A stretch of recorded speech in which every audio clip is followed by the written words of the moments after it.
Welcome back to the Everyday English Cafe podcast. Today, we're diving into a challenge that nearly every English learner faces, procrastination. David, can you explain what procrastination really means in the context of language learning? Absolutely, Jennifer. Procrastination is when we delay or put off tasks we know are important, like studying English.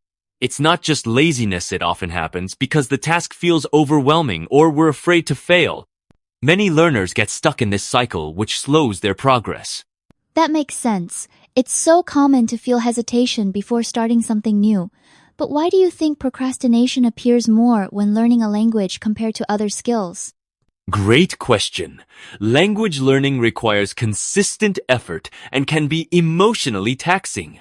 Unlike cramming for an exam, it's about building habits over time. Plus, fear of making mistakes in front of others can make people delay practicing, especially speaking.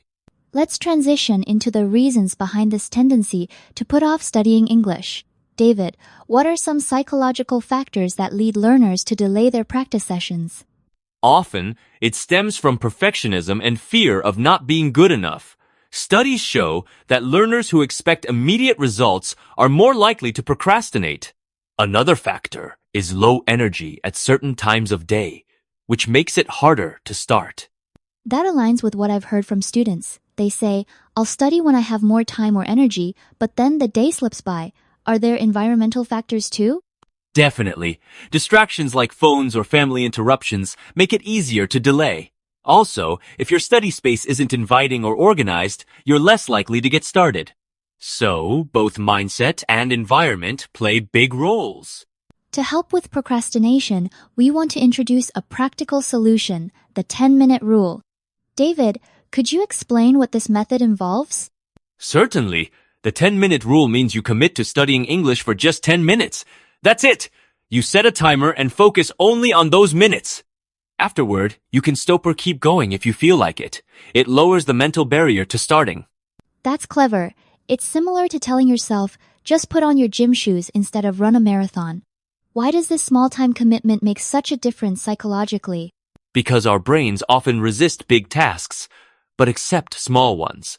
Once you begin, momentum kicks in. Research from the University of Sheffield found that people who use short start techniques are 63% more likely to continue their work. Let's discuss how listeners can apply the 10-minute rule in their daily English routines. What are some effective ways to use these short study bursts, David? Start by choosing a single activity listening, reading, or speaking. For example, watch an English video, read a short article, or practice pronunciation drills for just 10 minutes. Make it specific and simple, so it feels manageable. I like that approach. Would you recommend varying the activities each day, or should learners stick with one focus at first? It depends on your goals, but variety helps keep things interesting. If you're working on speaking, maybe shadow a conversation one day and record yourself the next. The main point is to keep the session short and stress-free. Now, let's dig into the brain science. Why does starting make such a big difference in overcoming procrastination, especially for language learners? When you begin a task, your brain releases dopamine, a chemical linked to reward and motivation. Even a small achievement, like studying for 10 minutes, triggers this response. That's why starting often leads to continuing. You feel good about making progress. So, it's a little like lighting a match. The spark gets you going. Are there studies that show this effect in real-world learning scenarios? Yes.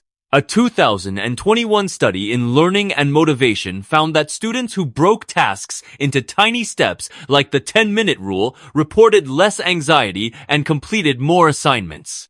It's a proven way to trick your brain into action. Let's pivot to some useful English phrases that learners can use to talk about motivation and procrastination. David, what are 3 expressions from our conversation that listeners should remember? First is put off, meaning to delay something. Second is keep going, which encourages persistence. Third, that makes sense, used when you understand someone's reasoning. These are all handy for everyday conversations. Could you provide examples of each in context, especially related to studying English? Sure, I always put off my homework. Even when I'm tired, I keep going. You like studying in the morning? That makes sense. You have more energy then. Try using these in your own practice. Now, let's shift to a technique called listen and answer, a great way to build fluency. David, how does this method help learners? It encourages active listening and speaking. By answering questions out loud, learners practice forming responses naturally, just like in real conversation. It also boosts memory retention, according to language acquisition studies. What's a practical way for listeners to use this at home, beyond our podcast examples?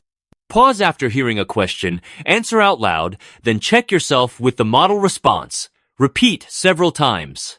This method turns passive listening into active engagement, speeding up your thinking in English. Let's move on to shadowing, a powerful technique for improving pronunciation and fluency. David, what exactly does shadowing involve?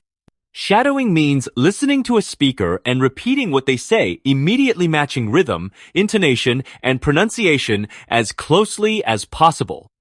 It's like being an actor learning lines, and it helps your brain and mouth work together. Are there tips for getting the most out of shadowing practice, especially for beginners? Start with short, simple dialogues. Listen first, then repeat each line, even if you have to slow down or pause. Over time, try to increase speed and reduce pauses. Regular shadowing builds natural speaking habits. Consistency is key in language learning. How can learners track their progress and build habits, especially when using the 10-minute rule? Use a calendar or journal to mark each day you study, even for 10 minutes. Seeing a streak of completed days is motivating. Apps like Habitica or even a simple checklist help visualize your efforts, making your progress tangible. What should students do if they miss a day or lose motivation? Don't be hard on yourself. Treat each day as a new opportunity. Return to the 10-minute rule to restart. Remember, it's about building a long-term habit, not being perfect every day. As we wrap up, let's encourage our listeners. David, any final words for learners struggling with procrastination? You're not alone. Everyone faces this challenge. The key is to start small and be kind to yourself. Celebrate every 10-minute session. Over time, these mini efforts add up to real progress. And for those wanting more support, what resources do you recommend? Check out our YouTube channel for more lessons and visit everydayenglishcafe.com for free PDFs and audio. Engage with our community. Sharing your journey makes it easier to stay motivated. Thanks for joining us today, everyone. Practice often, use the 10-minute rule, and remember every step counts. See you next time.